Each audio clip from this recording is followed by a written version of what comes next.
Loving a daughter is a gift, and it's one of the craziest roller coasters that Dad will ever experience. From the get-go, we are out of our league. Loving someone who is not made like me, who thinks, plays, and expresses life so differently.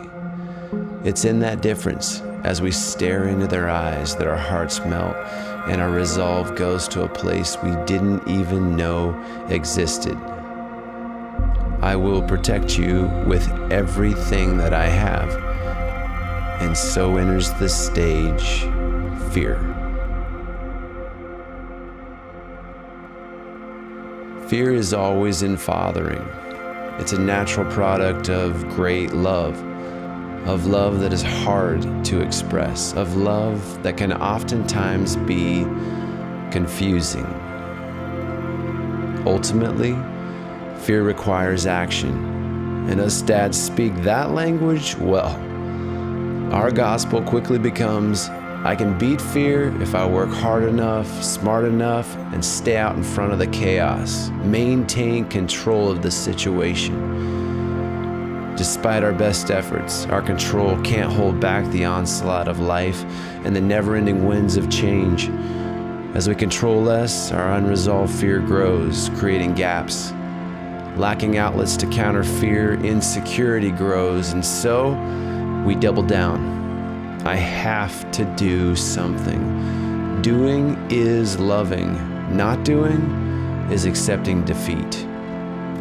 And defeat is not an option, not for my little girl.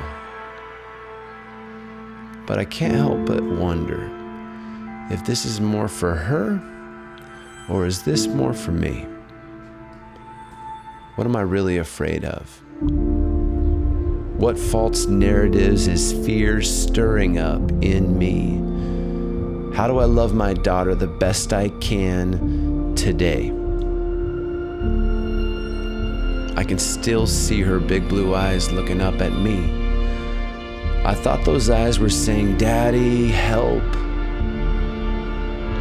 But now, I wonder if they're saying something completely different.